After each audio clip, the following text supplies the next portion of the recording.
এই নসিহতটুকু আমাদের ঊর্ধ্বতন কর্তৃপক্ষের কাছে আমি হাত জোর করে করতেছি, একদম হাত জোর করে। 5টা ডিপার্টমেন্টে এই দেশটাকে শক্তিশালী করতে হবে। কয়টা ভাই? 1 নাম্বার শিক্ষা, 1 নাম্বার প্রত্যেক মুসলমানকে কোরআন এবং সুন্নাহর শিক্ষায় শিক্ষিত করতে হবে। আমি অন্য ধর্ম নিয়ে কথা বলছি না, তারা তাদের মতো দিন পালন করে, লাকুম দীনুকুম ওয়ালিয়া দিন, লাকুম দীনুকুম ওয়ালিয়া দিন, তারা তাদের ধর্ম পালন করে করুক, আমাদের কোনো মাথা ব্যথা নাই। প্রত্যেক মুসলমানের বাচ্চাকে কোরআন সুন্নাহর শিক্ষায় শিক্ষিত করতে হবে এবং একই সাথে এই যুগকে চ্যালেঞ্জ করার জন্য যত সাবজেক্ট দরকার সব সাবজেক্ট আমাদেরকে শিখতে হবে ইনশাআল্লাহ। একমুখী শিক্ষা না, দ্বিমুখী শিক্ষার মেরুকরণ না, একদম দ্বিমুখী শিক্ষাকে একমুখী করে একটা কম্বাইন্ড এডুকেশন সিস্টেম চালু করতে হবে। যদি আপনারা না পারেন আমাকে দায়িত্ব দেন, আমাদেরকে বলেন যে ভাই বা ছোট ভাই, তোমাকে আমি 1 বছর সময় দিলাম, শিক্ষার বিষয়গুলো গোছায় দাও, বিনা পারিশ্রমিকে ইনশাল্লাহ করে দেব, কোনো সমস্যা নেই, 1 টাকাও দিতে হবে না, জাস্ট একটা চেয়ার টেবিল দেন, 100 জন আলেম দেন, 100 জন বুদ্ধিজীবী দেন, গড়ে দিব ইনশাআল্লাহ তাআলা।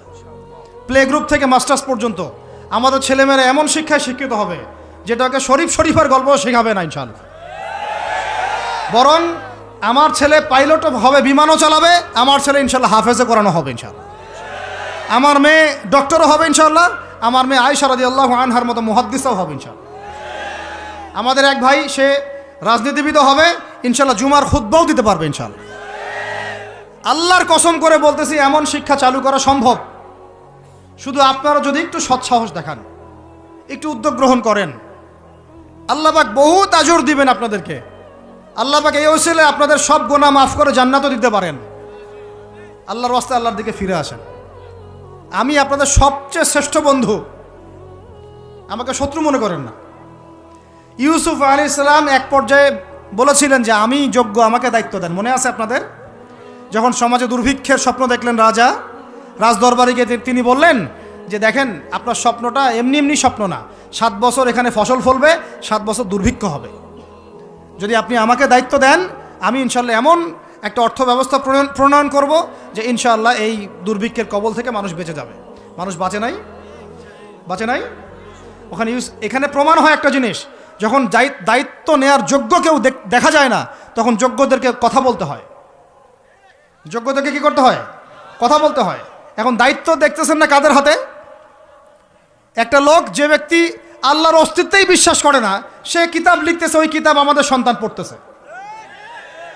আমি নাম মেনশন করতে চাচ্ছি না। কিছু মানুষ যারা আল্লাহর অস্তিত্বেই বিশ্বাস করে না, তারা মনে করে মহাবিশ্ব সৃষ্টি হয়েছে বিগ ব্যাং থেকে, আল্লাহ সৃষ্টি করে নাই। ও ডিপার্টমেন্ট অফ হেড হয়ে বসে আছে ওখানে। আজকে ট্রান্সজেন্ডার ইস্যু আসছে জন্য আপনারা নড়েচড়ে বসতেছেন না। শিক্ষার যে দশা চলতেছে, আমরা ভয় করি যে আজকে থেকে 10 বছর যদি এমনভাবে চলতে থাকে, আল্লাহ মাফ করুক, আমার আশঙ্কা একটা প্রজন্ম গড়ে উঠবে, জীবনে বাপকে তো সালাম দিবেই না, সালাম কেমন করে শুদ্ধ করে দিতে হয় সেটাও শিখবে না কখনো। ওই দিন যদি আপনারা দেখতে না চান, এখনই ব্যবস্থা গ্রহণ করেন। আমাদের কাছে ব্যবস্থা গ্রহণ করার কোনো ক্ষমতা নাই, ক্ষমতা আপনাদের হাতে আছে। আপনারা যদি এই ক্ষমতাকে আল্লাহর দিকে, আল্লাহর সন্তুষ্টির জন্য ব্যবহার করেন, আল্লাহ আপনাদেরকে আরও বড় করবে ইনশাল্লাহ। যদি আল্লাহর জন্য এটা আপনার আল্লাহর জন্য ব্যবহার না করেন, এগুলোকে প্রশ্রয় দিতে থাকেন, বিশ্বাস করেন ভাই, ফেরাউন টিকতে পারে নাই, নমরুদ টিকতে পারে নাই, আদ জাতি টিকতে পারে নাই, সামুদ টিকতে পারে নাই, নুহের কওম টিকতে পারে নাই, কমে লুত টিকতে পারে নাই, কমে মাদিয়ান টিকতে পারে নাই, আসহাবুল আইকা টিকতে পারে নাই, মুসার কম বানু ইসরাইল টিকতে পারে নাই। আমরা কোন ক্ষেত কি মূলা? আমরা কোত্থেকে আসলাম? আমরা এগুলো চালাই যাবার আল্লাহ পাক আমাদেরকে একদম জান্নাতুল ফেরদৌস দিবেন এমনটা মনে করছেন? হাদিস কত চমৎকার, কত সুন্দর হাদিস। লাউ ইয়াহদি আল্লাহু বিকা রাজুলান ওয়াহিদান খায়রুল লাকা মিন হুমুরিন নাম। তোমার দ্বারা যদি একটা মানুষও আল্লাহর দিকে ফিরে আসে, আল্লাহওয়ালা হয়ে যায়, লাল উট কুরবানি করার চেয়ে বেশি নেকির কাজ। তোমার একটা দাওয়াতে যদি মানুষ আল্লাহর দিনের দিকে ফিরে আসে, ওই আমলকারী সব নেকি তুমি পাবা। যদি একজন সৎ নেতা দাঁড়ায় যায় বলে যে আমরা প্রাইমারি লেভেলেই ক্লাস 1 থেকে 5 পর্যন্ত যে সময়টুকু, এই সময়টুকুর মধ্যে আমাদের বাচ্চাদেরকে কোরআন তেলাওয়াত করা বাধ্যতামূলক করে দিলাম, সিলেবাসভুক্ত করে দিলাম। ওই নেতার উপর আল্লাহ রহম করবে ইনশাআল্লাহ। সেই নেতা কোথায়, কে আছে সেই সাহসী নেতা? আমি আপনাদেরকে বলি যারা রাজনীতি করেন, কারণ আমার সাথে আপনাদের কোনো শত্রুতা নাই, আর আমি আপনার শত্রুও না, বরং বন্ধু। আপনারা যারা রাজনীতি করেন, এমন একটা নেতা খালি বের করে দেন, এমন একটা নেতা হয়ে যান খালি ওমরের মতো। আল্লাহ পাক তৌফিক দান করেন আপনাদেরকে, যে আপনারা যদি কোরআন শিক্ষাটাকে বাধ্যতামূলক করে দেন, নবীর হাদিস শিক্ষাগুলোকে বাধ্যতামূলক করে দেন, সিরাত নবীর জীবনী চর্চাগুলোকে বাধ্যতামূলক করেন উচ্চ মাধ্যমিক লেভেলে, দেখবেন এই ছেলেপেলেগুলো আর ওই ইয়াবাখোর হবে না ইনশাআল্লাহ। এরা ওই টিকটক, ফেসবুক আর পাবজি, ফ্রি ফায়ার নিয়ে পড়ে থাকবে না। এরা কিশোর গ্যাংয়ে যোগ দিবে না, এরা জেনা করবে না ইনশাআল্লাহ। এগুলো আপনি ঠেকাতে পারবেন না তো, জেনা ঠেকাতে পারবেন না এখন আপনি। এরা ফ্রি মিক্সিংয়ে চলে গেছে, সবার ফোনে ফোনে পর্ন দেখতেছে। ওরা বাচ্চাদেরকে ধরে ধরে রেপ করতেছে। এখন ছেলে মেয়ের আদমশুমারি যদি করতে পারেন, একটা কুমারিত্ব শুমারি করে দেখেন, 18 বছরের কম কত মেয়ের সতীত্ব নাই, 21 বছরের কম কত ছেলে সতীত্ব নাই, আপনি টেস্ট করে দেখতে পারবেন। এই হলো সমাজের অবস্থা। এখন চলতেছে সমকামিতা। সমকামিতা, আল্লাহর লুতের গজব নেমে আসবে, লুত আলাইহিস সালামের কওমের গজব নেমে আসতে পারে। আল্লাহ হেফাজত করেন আমাদেরকে। সমকামিতা বৈধ করে গিলিয়ে খাওয়ার জন্য ট্রান্সজেন্ডার চালু করতেছে এরা। ছেলে বাইর থেকে ছেলে, মনে মনে মেয়ে, মনটা চায় ছেলের সাথে যৌন সম্পর্ক করতে, নাউজুবিল্লাহ, অথচ বাইর থেকে একটা ছেলে। সমস্যাটা মানসিক না? 3 দিন টানা সকাল বিকাল কারেন্ট শর্ট দেন মাঠের মধ্যে, সব সমস্যা ঠিক হয়ে যাবে ইনশাআল্লাহ। 3 দিন, বাস 3 দিন থেরাপি দেন, ঠিক হয়ে যাবে।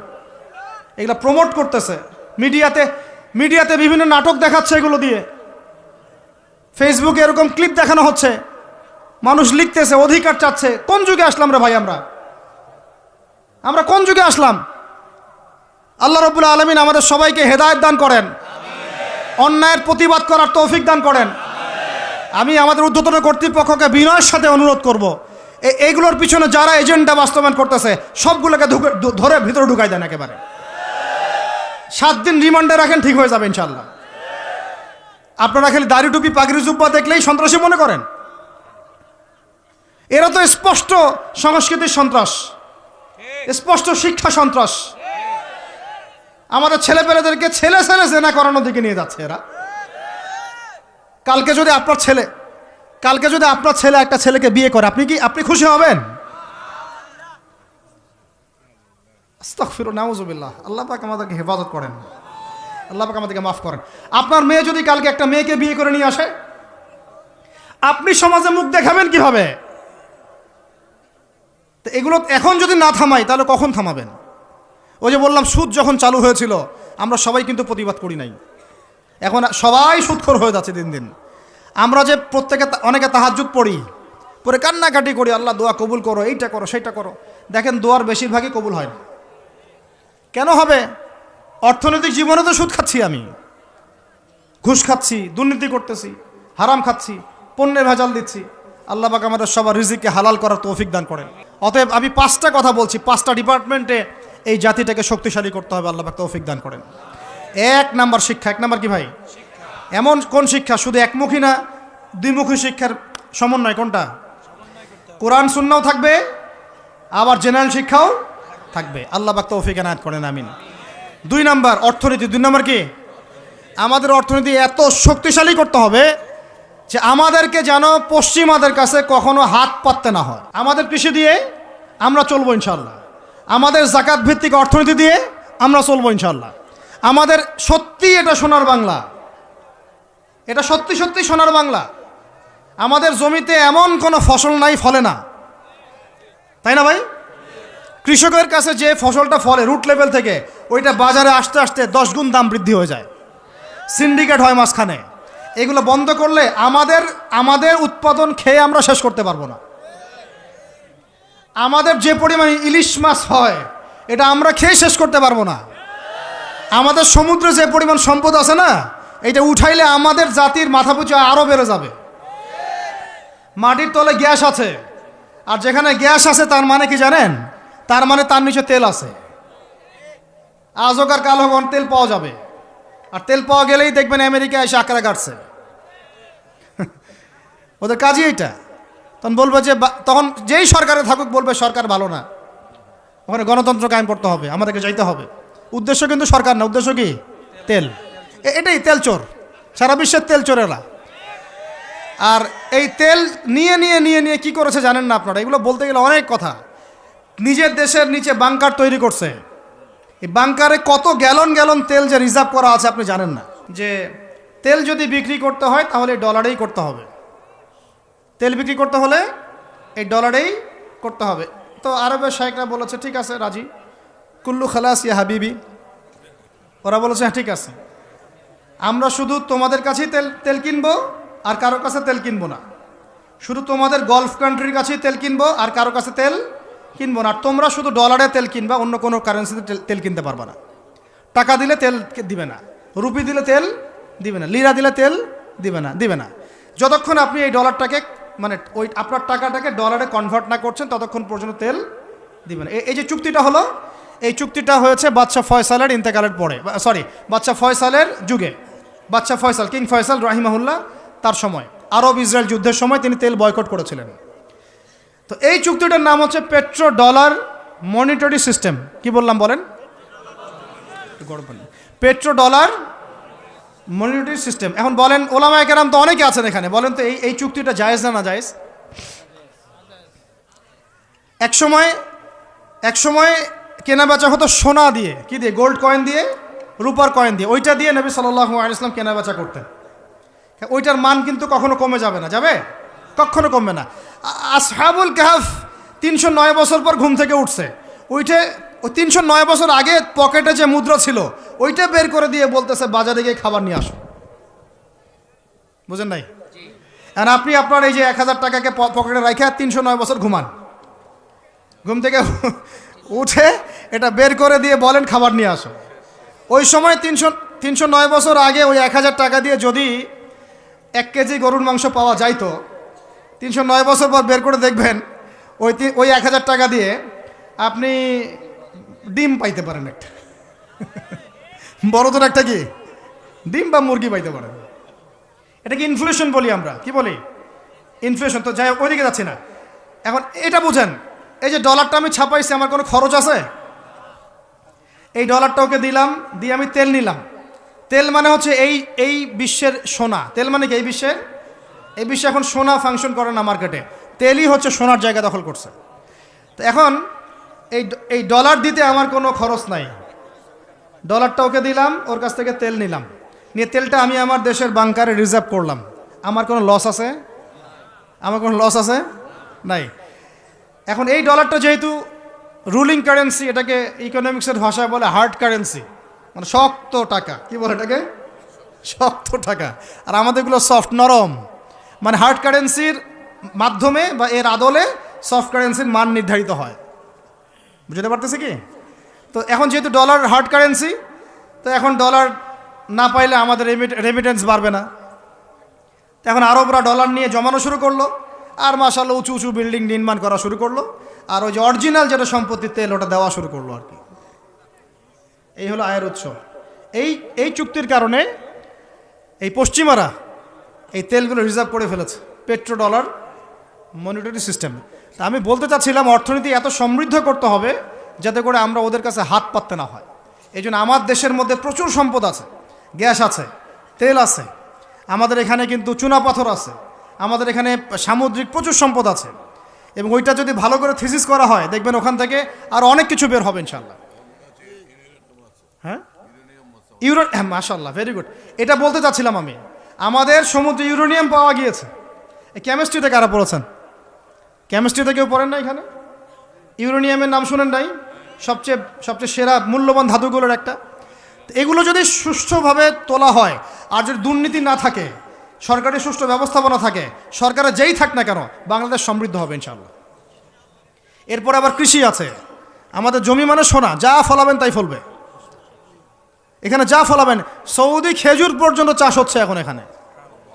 চিন্তা করা যায়। মাছ, আমাদের বলে না মাছে ভাতে বাঙালি, এই মাছ খেয়ে আমরা শেষ করতে পারতাম না। আমরা তো আমাদের শত্রু নিজেরাই। মাছকে আপনি ফরমালিন দিয়ে নষ্ট করছেন, খাদ্যে আপনি ভেজাল দিয়েছেন, বাজারে আপনি সিন্ডিকেট করে দাম বাড়াইছেন। আমাদের গার্মেন্টস শিল্প, যে পোশাকগুলো আমরা নির্মাণ করি, এগুলো আমাদের পরে শেষ করতে পারতাম না আমরা। এগুলো এখন বেশিরভাগই বাইরে যাচ্ছে। তো অনেক প্রবলেম। এই জিনিসটা এক কথায় উত্তর হচ্ছে, যদি আমরা অর্থনীতি সমৃদ্ধ করতে না পারি, আগামী বিশ্বকে আমরা চ্যালেঞ্জ করতে পারবো না। উপরে যে বা যারাই থাকেন তাদের সাথে আমাদের কোনো দ্বন্দ্ব নাই। আমাদের একটা আহ্বান, উদাত্ত আহ্বান, করজোর অনুরোধ, শিক্ষার সাথে সাথে অর্থনীতি সমৃদ্ধ করার চেষ্টা করতে হবে। এর পথে বাধা কি তাহলে? এর পথে বাধা হচ্ছে দুর্নীতি। বাধা কি বলেন? এই একটা অভিশাপ জাতির উপর থেকে না সরাতে পারলে এই সোনার বাংলা আমরা গড়তে পারবো না ভাই। 50 বছর থেকে আমরা পারতেছি, কিন্তু প্রয়োজনের তুলনায় এটা যথেষ্ট না। আমাদের টপ টু বটম সবাই দুর্নীতির সাথে কম বেশি সম্পৃক্ত হয়ে যাচ্ছে। আল্লাহ পাক আমাদের সবাইকে হেফাজত করেন। এগুলো অন্যের সম্পদ আত্মসাৎ করলে পরে আল্লাহ ইবাদত কবুল করবেন না। আল্লাহ পাক আমাদের সবাইকে সৎ হওয়ার তৌফিক দান করেন, সততা বজায় রাখার তৌফিক দান করেন।